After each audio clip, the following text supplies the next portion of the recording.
NASA की technology हमसे कई ज़्यादा आगे है।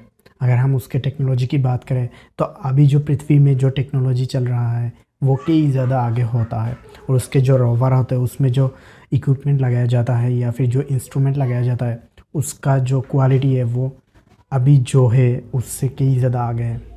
उसी तरह इसरो का भी जो टेक्नोलॉजी है वो भी काफ़ी ज़्यादा ऊपर है। पिछले वीडियो में मैंने आपसे बात करा था कि इस परसेवरेंस रोवर को क्यों भेजा गया या फिर इसका क्या की ऑब्जेक्टिव है, लेकिन कुछ क्वेश्चंस रह गया था बाकी, जैसे कि इसमें क्या क्या हार्डवेयर लगाया गया है या फिर जो जेजेरो क्रिएटर है उसको ही क्यों चुना गया है लैंडिंग साइट के लिए। तो आज हम जानेंगे कि इस परसेवरेंस रोवर में क्या क्या की हार्डवेयर लगाया गया है या फिर जो जेजेरो क्रिएटर है उसको ही क्यों चुना गया है। तो हे गाइस, स्वागत है आपको साइंस फॉर पीस के एक और नए एपिसोड में। मैं पीकू दास, चलते हैं एक और नया सफ़र में।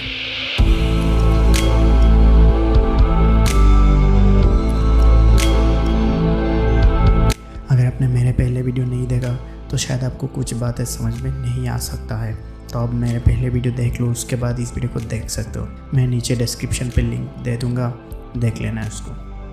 नासा ने 31 जुलाई को अपना मार्स 2020 उर्फ परसेवरेंस रोवर को लॉन्च किया था, जो अगले 18 फरवरी को जाके मार्स पे लैंडिंग होने वाला है, 18 फरवरी 2021 में। और इसके लैंडिंग के लिए जो साइट चुना गया है वो है जेजेरो क्रिएटर।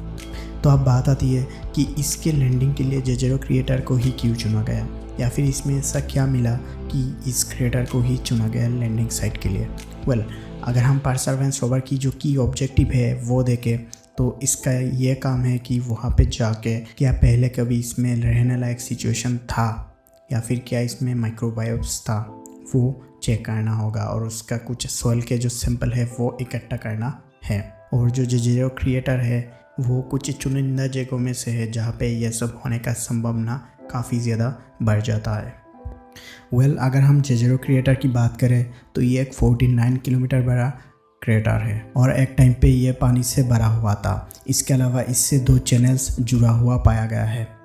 चैनल्स को आप ऐसे समझ सकते हो कि 2 अलग अलग नदी पाया गया है, और साइंटिस्टों का अनुमान है कि ये अलग अलग टाइम पे इसमें पानी बढ़ता था, यानी ये अलग अलग टाइम पे इन दोनों नदी या फिर इन दोनों चैनल से पानी आता था इस क्रेटर में।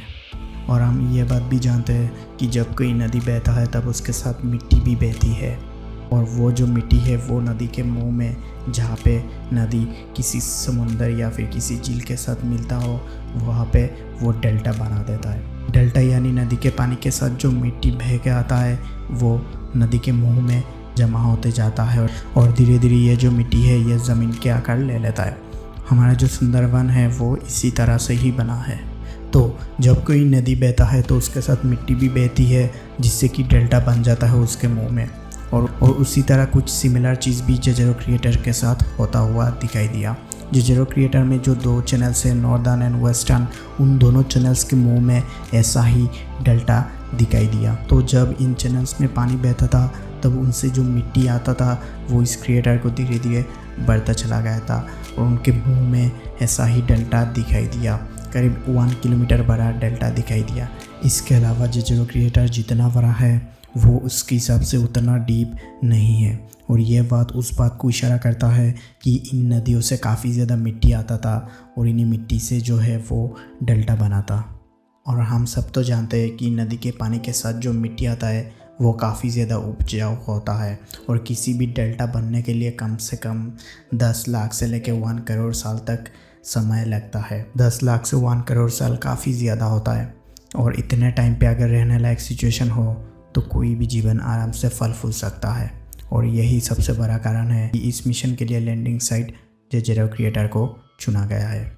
तो अब बात आती है इन सभी चीज़ों को टेस्ट करने के लिए या फिर देखने के लिए क्या क्या इक्विपमेंट लगाया गया है इसमें। परसेवरेंस रोवर में करीब 7 इंस्ट्रूमेंट लगाया गया है। इसके अलावा 2 माइक्रोफोन भी लगाया गया है इसमें। तो जो इसमें इंस्ट्रूमेंट लगाया गया है उनमें से जो पहले की बात हम करेंगे वो है मास्टकैम्स। ये एक एडवांस सिस्टम है जहाँ पे आप एडवांस पैनोरामिक व्यू ले सकते हो। इसके अलावा ये स्टीरियोस्कोपिक इमेजिंग कैपेबिलिटी के साथ भी आता है। इसके अलावा ये जूमिंग एबिलिटी भी रखता है, और इससे मिट्टी का जो मिनरलोजी है वो भी चेक किया जा सकता है। दूसरा जो है वो है सुपर कैम। ये भी एक कैमरा सिस्टम है जिसमें कि एक अच्छे इमेजिंग भी लिया जा सकता है। इसके अलावा जो मिट्टी के जो केमिकल कंपोजिशन है वो भी एनालाइज किया जा सकता है और जो मिट्टी के मिनरलोजी है वो भी चेक किया जा सकता है, लेकिन काफ़ी डिस्टेंस या फिर काफ़ी दूर से, यानी ये इसको छू के बिना ही इन सभी चीज़ों को पता लगा सकता है। हम बात कर रहे हैं नासा की, जिसके पास ऐसे ऐसे टेक्नोलॉजी है कि हम सोच भी नहीं सकते। और ये जो नासा या फिर जो इसरो है, ये जो अभी के जितने भी टेक्नोलॉजी है उनसे काफ़ी ज़्यादा आगे चलते हैं, लेकिन ये ज़्यादातर अपने कामों के लिए ही यूज़ करते हैं। नेक्स्ट जो इंस्ट्रूमेंट की बात करेंगे वो है पिक्सल या फिर प्लानिटरी इंस्ट्रूमेंट फॉर एक्सरे लिथोकेमिस्ट्री। ये एक एक्सरे फ्लोरोसेंट स्पेक्ट्रोमीटर है जो कि जो फाइन स्केल के जो डस्ट या फिर जो एलिमेंट है उनके कंपोजिशन को टेस्ट कर सकता है, यानी कि ये काफ़ी ज़्यादा हाई रेजोल्यूशन इमेजर के साथ आता है। अगला जो इंस्ट्रूमेंट है वो है शार्लॉक या फिर scanning habitable environments with Raman and luminescence for organic and chemicals, जिसको शॉर्ट में शार्लॉक भी कहा जाता है। ये एक स्पेक्ट्रोमीटर है जो फाइन स्केल इमेजिंग में काम आएगा। इसके अलावा ये अल्ट्रावायोलेट लेज़र के थ्रू जो सोल के जो मिनरलोजी या फिर ऑर्गेनिक कंपाउंड्स है उसको भी चेक किया जा सकता है। इसके अलावा ये एक पहला यूवी रोमान स्पेक्ट्रोमीटर है जो कि दूसरे ग्रहों पे जाके फ्लाई करने वाला है। जी हाँ, ये फ्लाइंग सिस्टम के साथ भी आने वाला है और इसी के साथ किसी भी ग्रह में या फिर जो मार्स में किस तरह से जो हेलीकॉप्टर है वो काम करेगा उसको भी टेस्ट किया जाएगा। और इसमें काफ़ी हाई रेजोल्यूशन के साथ माइक्रोस्कोपिक इमेजिंग कैमरा भी लगाया गया है। नेक्स्ट जो इंस्ट्रूमेंट है वो है मॉक्सी या फिर the Mars oxygen in situ resource utilization experiment. ये एक नया टेक्नोलॉजी है जिसमें कि मार्स के जो कार्बन डाइऑक्साइड है उससे ऑक्सीजन बनाने का काम करेगा। अगर ये सफल होता है तो ये फ्यूचर मिशन में यूज़ किया जाएगा या फिर कभी ह्यूमन जाते हैं तो उसमें भी यूज़ किया जाएगा। नेक्स्ट जो इंस्ट्रूमेंट है वो है मार्स एनवायरनमेंट डायनामिक एनालाइज़र या फिर मेडा। इससे कि जो वाइंड स्पीड है या फिर जो इसके डायरेक्शन है या फिर जो प्रेशर है, टेम्परेचर है, ह्यूमिडिटी है, वो सभी चेक करने वाला है। नेक्स्ट जो इंस्ट्रूमेंट है वो है रिमफैक्स। ये ग्राउंड पेनिट्रेटिंग रेडार है जो कि सेंटीमीटर स्केल रेजोल्यूशन देने वाला है सरफेस का, या फिर ये काम आएगा जियोलॉजिकल स्ट्रक्चर देखने के लिए। ये थे कुछ इंस्ट्रूमेंट इस मार्स परसेवरेंस रोवर के बारे में। इसके अलावा इसमें 2 माइक्रोफोन भी लगाया गया है उसमें जो साउंड है वो रिकॉर्ड करने के लिए। इनके अलावा इसमें कुछ और नया टेक्नोलॉजी है जिसको टेस्ट किया जाएगा। अगर ये पास होते हैं तो ये फ्यूचर रोबोटिक या फिर ह्यूमन मिशन में भी यूज़ किया जाएगा, जैसे कि एक ऑटो पायलट जो कि लैंडिंग के समय यूज़ किया जाएगा अच्छे जगह को चुनने के लिए जहाँ पे अच्छे तरीके से और बहुत ही सेफली लैंडिंग किया जाएगा, और इसका नाम दिया गया है टेरेन रिलेटिव नेविगेशन। दूसरा है ऑटोनोमस नेविगेशन।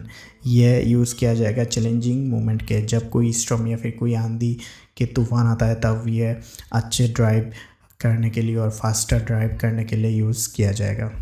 तो अगर आपको ये वीडियो अच्छा लगता है तो इस वीडियो को लाइक करो और शेयर करो अपने दोस्तों के साथ, और कमेंट करके अपना ओपिनियन जो है वो भी दे दो, और चैनल को सब्सक्राइब करना है ऐसे ही एस्ट्रोनॉमी वीडियो के लिए, और बेल आइकन ज़रूर दबाना ताकि मैं जब भी अपलोड करूँ आपके पास पहुँच जाए।